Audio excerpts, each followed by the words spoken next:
Notre prochain exemple va illustrer à merveille les possibilités stratégiques liées à l'éclatement du centre. Alors, même dans un centre qui est bloqué, c'est-à-dire avec des pions en D5, D6 et E4, E5, les possibilités que ce centre-là éclate et laisse place à du jeu de pièces très actif sont toujours présentes selon la stratégie employée par les deux joueurs. Alors, dans la partie suivante, qui a été disputée dans des conditions très particulières, c'est-à-dire celle d'un tournoi euh, disputé en partie rapide et sans voir l'échiquier. Alors ça, c'est assez particulier.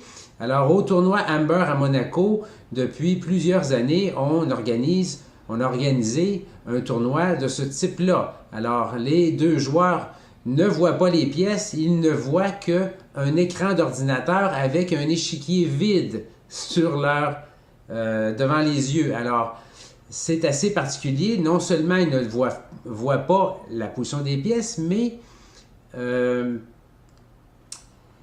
ils doivent jouer rapidement en plus. Alors, c'est assez particulier. Néanmoins, on a assisté à une partie extrêmement instructive entre Levon Aronian, le numéro 1 arménien, et le champion du monde Magnus Carlsen, qui à l'époque n'était pas encore champion du monde, mais était déjà, je crois, le joueur numéro 1 au monde selon le classement Elo. La partie est extrêmement instructive. Elle nous montre une stratégie avec de multiples leviers de pions qui font en sorte que même un centre bloqué dans l'Est indienne peut s'ouvrir rapidement, peut être dissous rapidement et donner lieu à du jeu de pièces très très actif. Alors, la partie commence avec cavalier F3. Par transposition, on va arriver à une position d'Est indienne classique dans l'ouverture. Alors, E4, D6, D4. Et on a la fameuse variante de Mardel-Plata, comme dans la partie entre Anand et Nakamura qu'on a déjà examiné en détail. Ici, on va voir un genre de partie assez différent. Il n'y aura pas, à proprement dit, d'attaque sur aile opposée. Il n'y aura pas d'avalanche de pions ni d'un bord, ni d'un côté, ni de l'autre. Il va y avoir plutôt une lutte pour le centre, une lutte pour ouvrir le centre à son avantage. Alors, on va voir comment ça va se dérouler. Alors, le coup classique cavalier E1, on avait vu B4 dans la partie Anand contre Nakamura.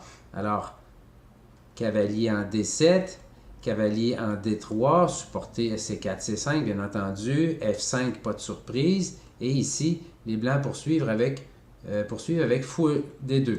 Alors, c'est une suite assez fréquente. Le fou se développe plus modestement en D2 plutôt qu'en E3, ne serait-ce que pour ne pas permettre aux noirs de jouer F5, F4 avec gain de temps. Donc, suite normale, cavalier en F6, F3, et ici, un point de divergence important en termes stratégiques avec la partie Anand contre Nakamura. Si on jouait ici F4, après C5 et G5, on aurait un peu le même type de stratégie de part et d'autre, c'est-à-dire des attaques sur aile opposée avec des avalanches de pions ou en tout cas du jeu de pièces sur les ailes, dans le cas des blancs. Alors, ça, ce serait un peu similaire beaucoup similaire en termes de stratégie avec ce qu'on a déjà vu. Mais ici, Carlsen va déployer une stratégie très, très, très différente. Alors, il va commencer par un coup assez peu spectaculaire. Il va commencer avec roi H8. Alors, pourquoi roi H8? Plusieurs raisons. La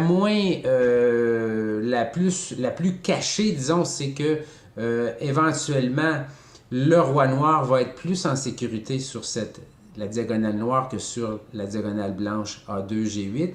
Pourquoi? Effectivement, c'est que le but des blancs, c'est d'ouvrir cette diagonale-là à long terme. Là. Ça peut prendre beaucoup de temps, des fois on n'y arrive pas, mais le roi peut effectivement être un petit peu plus en sécurité en H8. Maintenant, la raison la plus immédiate, c'est de libérer la case G8 pour le cavalier E7.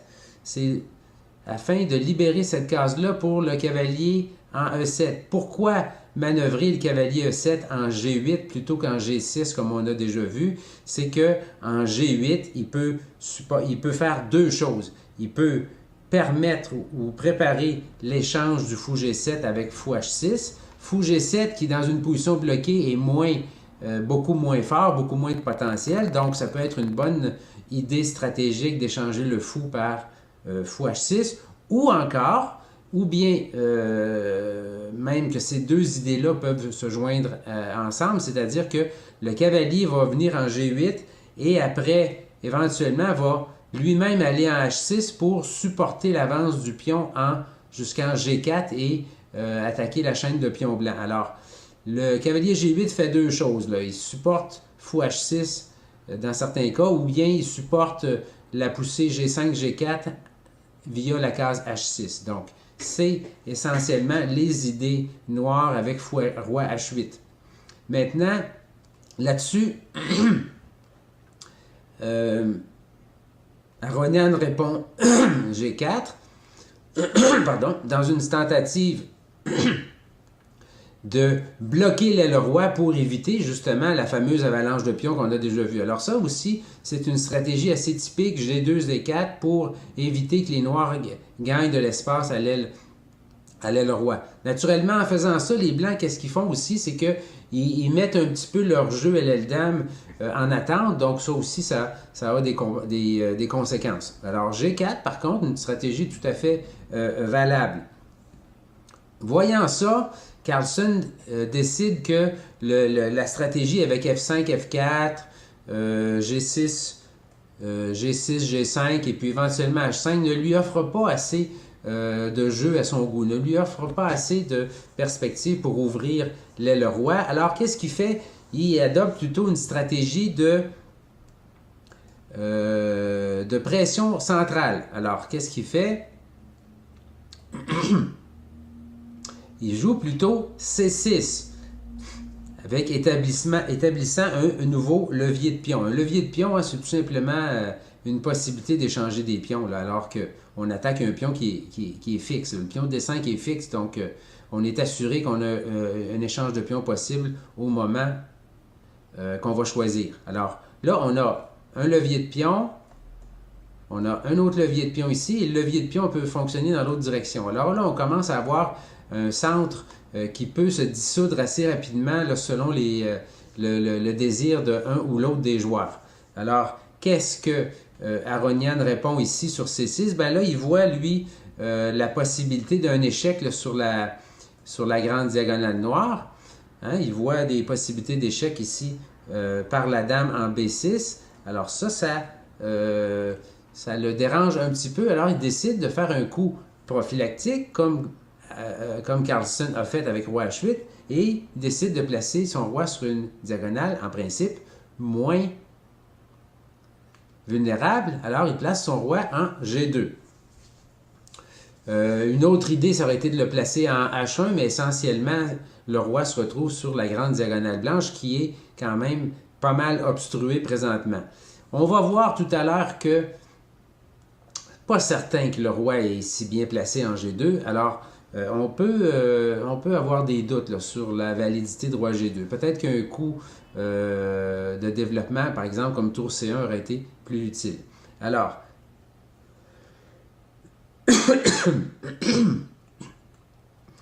Carlsen poursuit dans la même veine et continue de tenter de miner le centre des blancs avec B5. Alors là, on a un autre levier de pion, là, pour ouvrir des lignes. Là, ça commence à être assez intense comme possibilité tactique et stratégique. Alors, les blancs défendent leur centre avec B3 et ici, Carlsen poursuit sa stratégie de l'aile dame maintenant avec A5, A4. Alors, la principale vertu de A5, A4, c'est que ça permet éventuellement de jouer B4, de chasser le cavalier à C3 qui défend le centre, hein, qui défend notamment le point D5 là, qui a besoin absolument de 2 défenseurs. Donc ici, la réponse des Blancs est pratiquement forcée. Pratiquement forcée. Il faut une autre défense du point E4, du pion E4. Alors, cavalier F2, pratiquement forcé. Ici, Carlsen se rend compte qu'éventuellement, lui aussi, là, il peut se voir menacé de capture en quelque part. Hein? Le pion B5 là, est attaqué 3 fois, donc poursuit sa stratégie de miner le centre des Blancs en chassant un de ses défenseurs. Alors, en chassant le cavalier se retrouve sur la bande.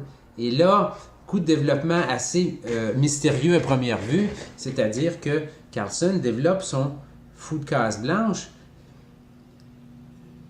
en B7 et renonce à la pression que ce fou-là exerçait sur le pion G4, qui était cependant suffisamment défendu.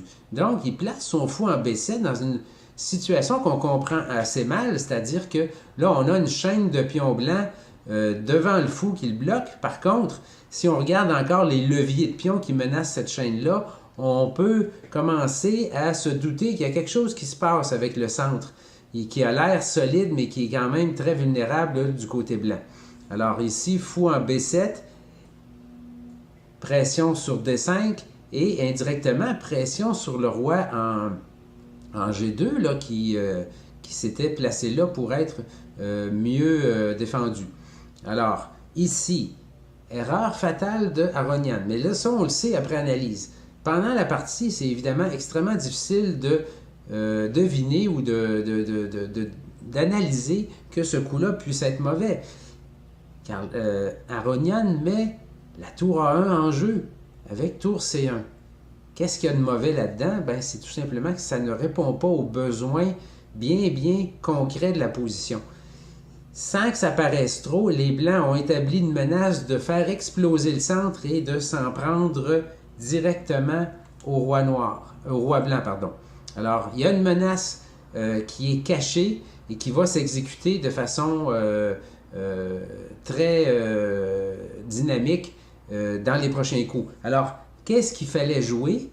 Au lieu de tour C1, ben, il fallait mettre le roi en sécurité, le roi en G2, qui n'est plus en sécurité sur cette diagonale-là.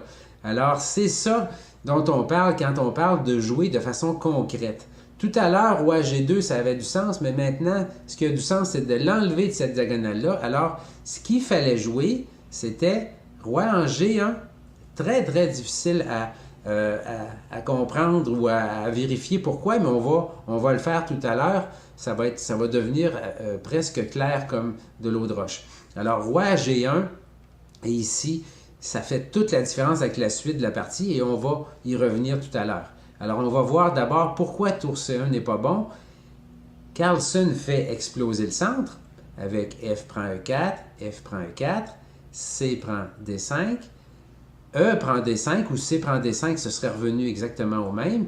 Et ici, dans cette position-là, surprise, les Noirs sacrifient une pièce justement pour ouvrir le centre. En fait, rendu là, ce n'est plus une surprise parce que on réalise assez facilement, même pour nous, là, amateurs, on réalise assez facilement que sacrifier une pièce pour 2 pions et en plus obtenir des lignes ouvertes qui mènent directement au roi adverse, ça doit être un bon sacrifice. 2 pions plus quelque chose de tangible, ça devient une compensation plus que suffisante, ou en tout cas suffisante pour le sacrifice de pièces. Alors ici, Carlsen sacrifie un de ses cavaliers pour ouvrir le centre. Alors, cavalier E D5, C prend D5, cavalier prend D5, plus fort que fou prend D5. Alors là, la menace, c'est un échec à découverte absolument dévastateur.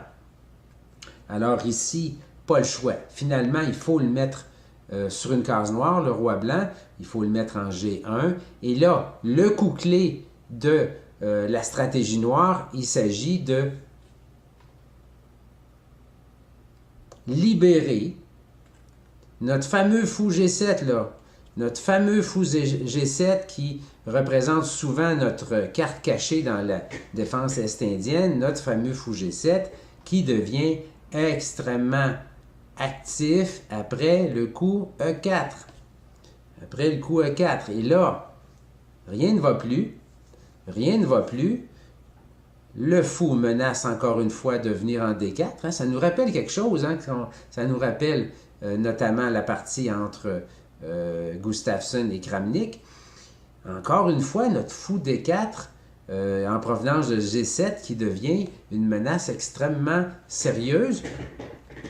Donc, le pion E4 menace aussi d'avancer. Ça, c'est une autre menace très importante. Alors, les Blancs n'ont pas beaucoup de choix. Ils doivent éliminer ce pion E4-là, mais regardez à ce moment-là ce qui se produit. Hein, les deux fous noirs là, qui s'en donnent à cœur joie.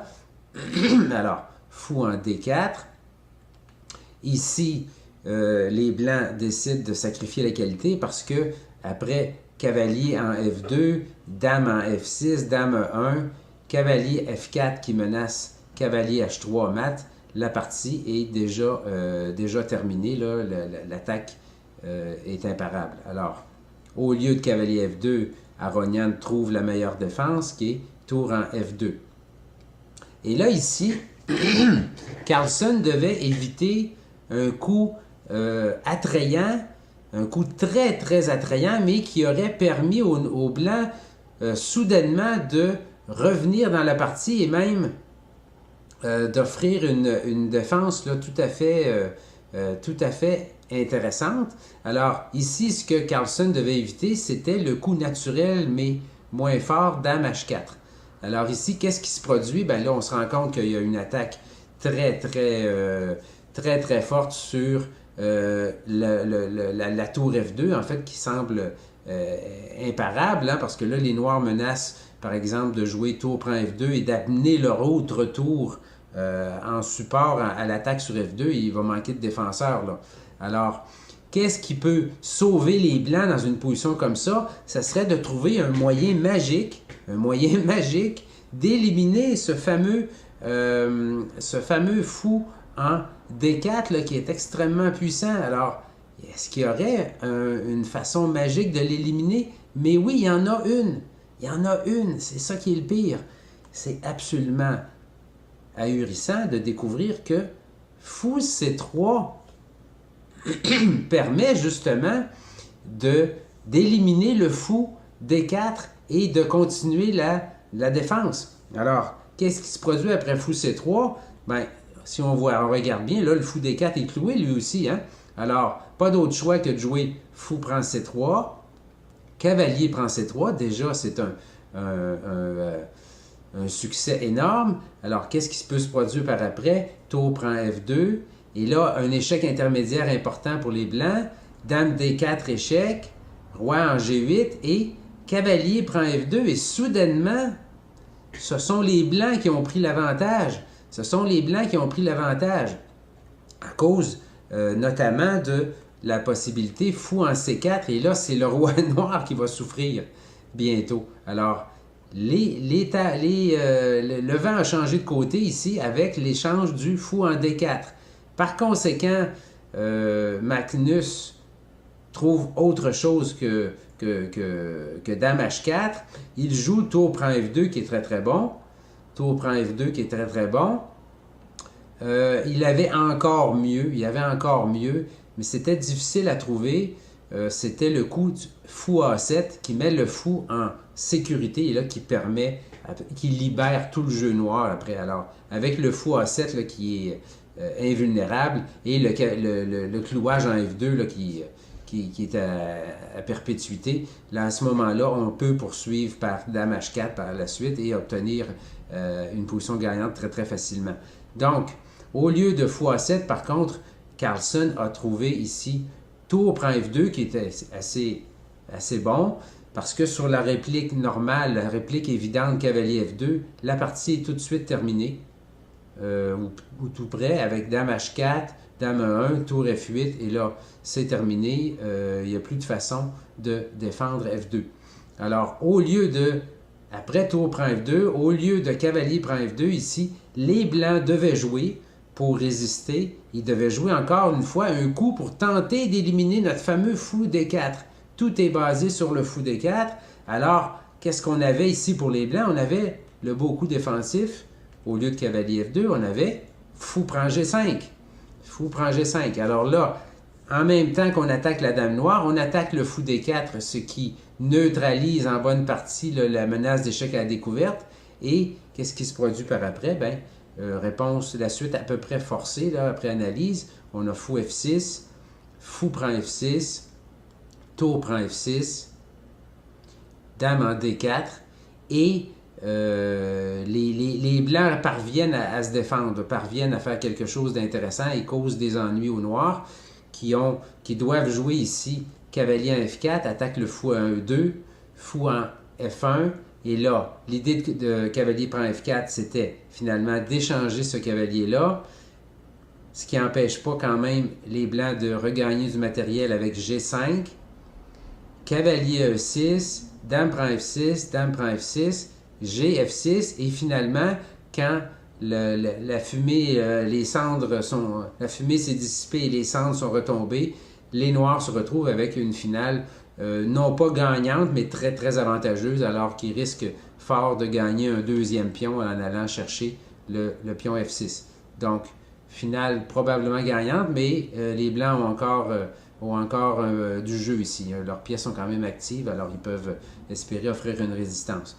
Mais essentiellement, il reste que avec la poussée E4 qu'on a vue au 22e coup, la partie est à peu près gagnante à ce moment-ci, en supposant un jeu précis.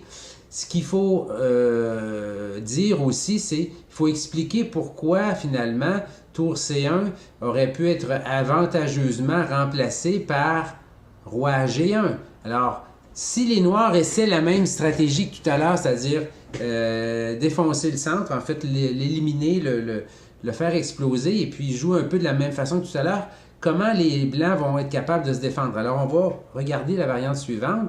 Alors, F prend E4, F prend E4, C D5, C D5, et là, ou encore E D5, ça revient au même. Alors là, l'explosion du centre est encore intéressante, mais ça ne donne pas le même résultat. On va voir pourquoi.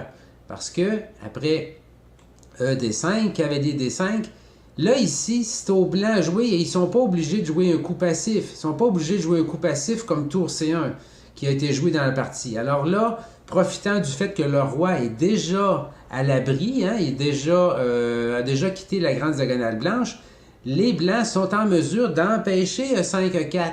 Non seulement ils l'empêchent, mais ils le bloquent totalement avec cavalier E4. Et là, tout est changé. Là, tout est changé. Le pion E5 ne peut pas jouer. Et les blancs peuvent déployer leurs pièces pour essayer de faire quelque chose, notamment par fou en G5. Alors ici, la partie reste à être jouée. Intuitivement, on a l'impression que les noirs ont d'excellentes compensations pour leurs pièces sacrifiées, mais qu'il n'y a pas de suite là, de façon... il n'y a pas de suite qui soit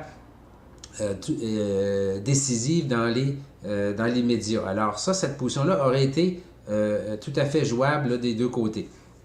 Alors c'est ce qui termine pour cet exemple-là. Alors qu'est-ce qu'on retient de ça? On retient la stratégie des multiples leviers de pions, hein, surtout du côté noir où on menace de faire exploser le centre et de mobiliser ainsi la force du fou G7 et aussi parfois la force du fou B7.